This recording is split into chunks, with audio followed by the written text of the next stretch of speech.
கும்பகோணம் பாரம்பரிய கும்பகோணம் வத்த குழம்பு சாதம் பண்ணுறதுக்கு இதில் வந்து கொஞ்சோண்டு வெந்தயம் போட்டுக்கலாம். ஒரு அரை ஸ்பூன் வெந்தயம், ஒரு 1/4 ஸ்பூன் கடுகு. இது போட்டு நல்லா வறுக்கணும். ஃபஸ்ட்டு வெறும் ட்ரையாகவே வறுத்துக்கலாம். இப்போ வந்து சாதம் வடிக்கிறதுக்காக நான் வீட்டில் நார்மல் புழுங்கல் அரிசியை ஊற வச்சுருக்கேன். இந்த சாதம் வந்து கொஞ்சம் நல்லா குழஞ்சி வரணும். இதில் நம்ம வந்து இந்த குழம்பை வச்சுட்டு திரும்பவும் பிரியாணி மாதிரி தம் போடுவோம். அதனால் சாதம் வந்து கொஞ்சம் குழைவாக வரணும். தண்ணி கொதிச்சிருச்சு. இதுலேயே வந்து 2 கல் உப்பு போட்டுக்கலாம். அதில் அப்போ தான் வந்து சாதம் டேஸ்ட்டு கொடுக்கும்.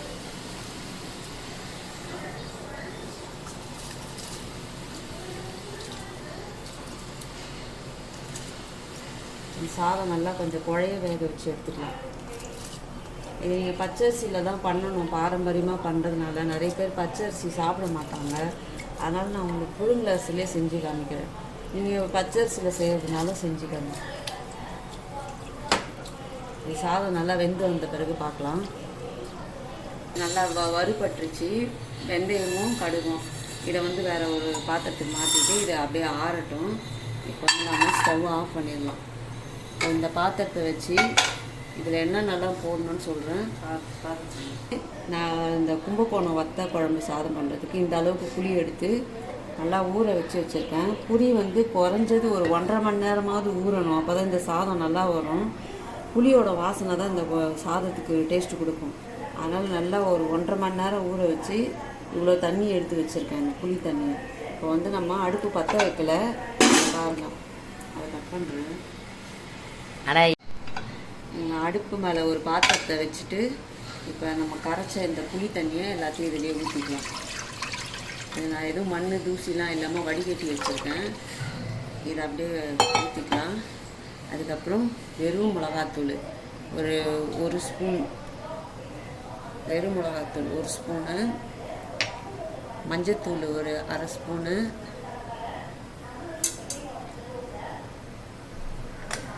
அதுக்கப்புறம் தனியாத்தூள் ஒரு 1.5 ஸ்பூனு. இந்த தனியாத்தூள்லாம் நான் வீட்டில் அரைச்சது. கடையில் எந்த ஒரு பொருளுமே கடையில் வாங்கி நான் யூஸ் பண்ண மாட்டேன். இந்த தனியாத்தூள் வந்து வீட்லேயே அரைச்சது. இது ஒரு 1.5 ஸ்பூனு.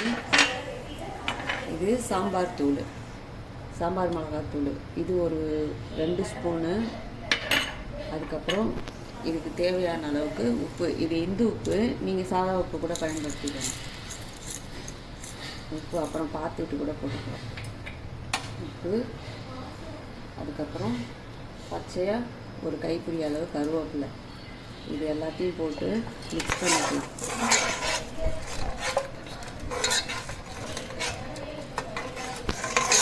இது வரைக்குமே நம்ம இன்னும் அடுப்பு பற்ற வைக்கல.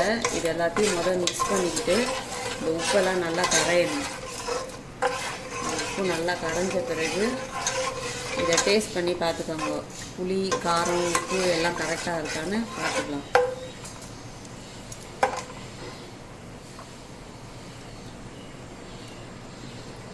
எனக்கு உப்பு கொஞ்சம் கம்மியாக இருக்குது, நான் போட்டுக்கிறேன்.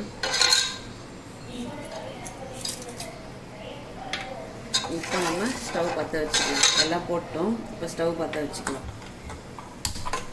இது வந்து நல்லா கொதிக்கணும். இது நல்லா கொதிக்கணும். அது இது கொதிக்கட்டும்.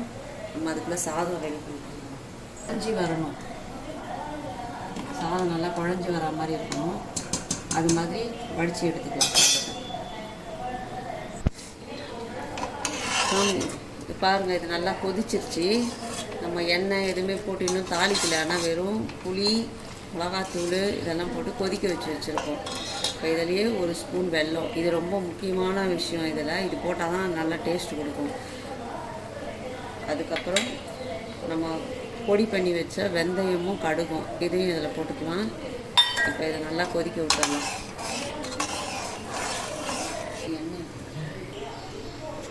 இப்போ பாருங்கள், இந்த வத்த குழம்புக்கு இப்போ தான் நம்ம எண்ணெய் ஊற்றியே வறுக்க போகிறோம்.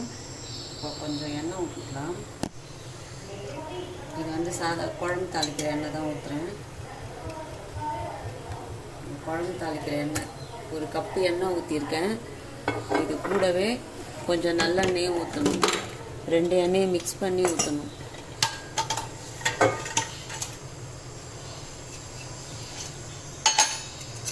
இது கூடவே நல்லெண்ணெய் ஒரு 3 ஸ்பூன் ஊற்றிக்கலாம்.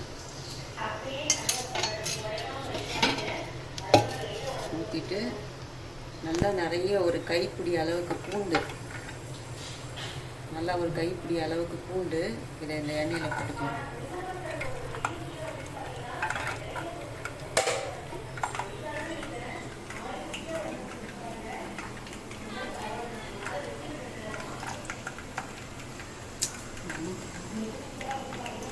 ஒரு கைப்பிடி அளவுக்கு பூண்டு, 2 கைப்பிடி அளவுக்கு சாம்பார் வெங்காயம் இந்த எண்ணெயில் நல்லா வதக்கணும்.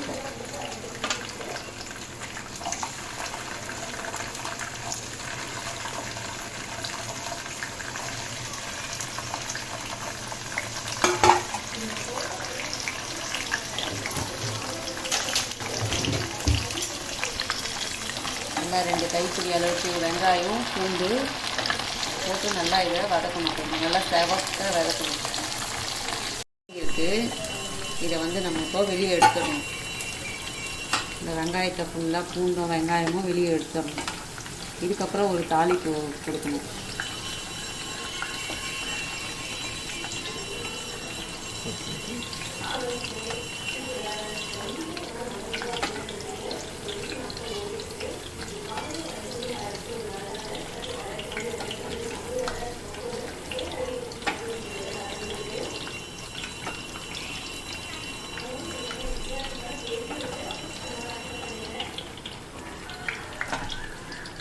இப்போ இது எல்லாத்தையும் நம்ம எடுத்துட்டோம். இதுக்கப்புறம் ஒரு தாளிப்பு கொடுக்கணும். இந்த எண்ணெயிலே வந்து நல்லா இதில் ஏற்கனவே பூண்டு நிறைய போட்டிருக்கோம். அப்படி இருந்தாலும் தாளிக்கும் போது இந்த பூண்டு போட்டு வதக்கி போட்டால் தான் நல்லா ஃப்ளேவர் நல்லாயிருக்கும். இந்த வத்த குழம்பு சாதமும் நல்லாயிருக்கும். இந்த பூண்டு நல்லா கொஞ்சம் கருகாமல் ப்ரௌன் கலராக வறுத்துக்கணும். அது கூடவே மணத்தக்காளி விதை, இந்த மணத்தக்காளி விதையும் எண்ணெயில் போட்டுக்கணும். ஒரு 3 ஸ்பூன் அளவுக்கு மணத்தக்காளி விதை, இது 2ஐயும் போட்டு நல்லா வதக்கணும். இந்த பூண்டு நல்லா ப்ரௌன் கலராக ஆகணும். இப்போ குழம்பு ஒரு பக்கம் கொதிச்சிக்கிட்டு இருக்குது. இதை வதக்கினதை எடுத்து நம்ம அந்த குழம்புல ஊற்றணும்.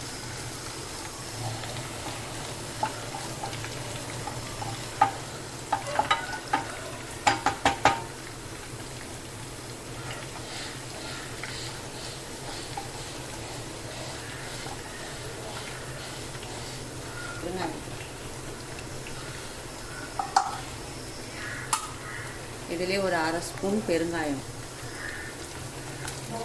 போட்டுட்டு உடனே ஆஃப் பண்ணிவிடுங்க. ஆஃப் பண்ணிவிட்டு இதை அப்படியே இந்த கொதிச்சுக்கிட்டு இருக்க குழம்புல தூக்கி ஊற்றிடலாம்.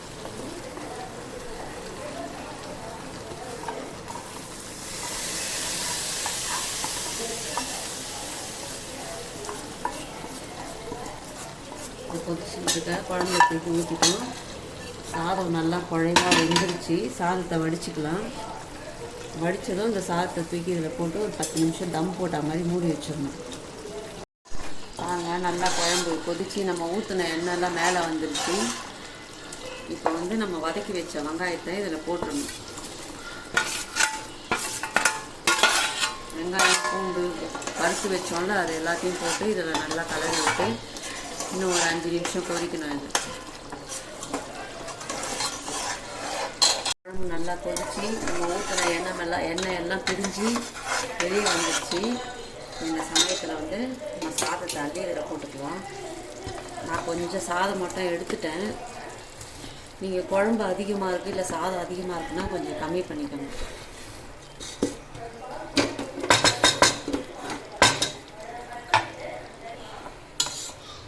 ஸ்டவ்வும் ஆனில் தான் இருக்குது.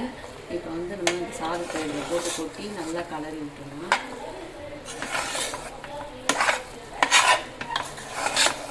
நல்லா கலரி விட்டு அப்படியே ஒரு 5 நிமிஷம் தட்டு போட்டு மூடி விட்டுணும். இதுக்கப்புறம் லாஸ்ட்டில் ஒரு 2 பொருள் சேர்க்கணும். அதை சேர்த்துட்டு மூடி விட்டுணும்.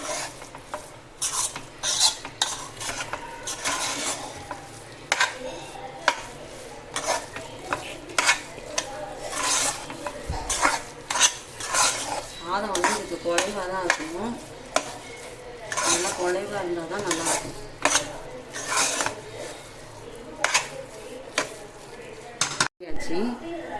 இதை வந்து ஸ்டவ் ஆஃப் பண்ணிவிட்டு திரும்ப ஒரு கைப்பிடி அளவுக்கு பச்சை கருவேப்பிலை, அடுத்து ஒரு 1/2 கப்பு நல்லெண்ணெய், இதை அப்படியே பச்சையாகவே ஊற்றணும். இதில் அப்படியே பச்சையாகவே ஊற்றிட்டு அப்படியே தம் போட்ட மாதிரி மூடி வச்சிடணும். ஒரு 5 நிமிஷம் அப்படியே மூடி வச்சிடலாம்.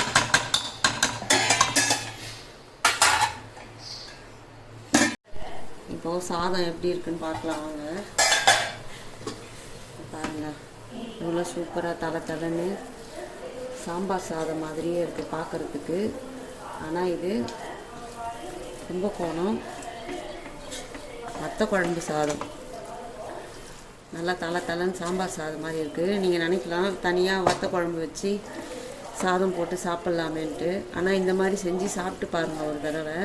இதில் வந்து கடைசியாக நம்ம ஊற்றுற நல்லெண்ணெய் தான் இதுக்கு டேஸ்ட்டும் வாசனையும் கொடுக்கும், அந்த பச்சை நல்லெண்ணெய். நான் ஏற்கனவே இந்த மாதிரி செஞ்சு சாப்பிட்டு பார்த்துட்டு தான் உங்களுக்கு இந்த வீடியோ போட்டிருக்கேன். நீங்களும் இதை ட்ரை பண்ணி பாருங்கள் வீட்டில், சூப்பராக இருக்கும். பார்த்தீங்களா, சாம்பார் சாதம் மாதிரி நல்லா தலைன்னு இருக்குறாங்க. சாப்பாடு ரெடி ஆகிடுச்சு. இதான் இன்றைக்கி எங்களுக்கு மத்தியானம் லன்ச்சு. நீங்களும் ட்ரை பண்ணி பாருங்கள் வீட்டில் எப்படி இருக்குன்னு.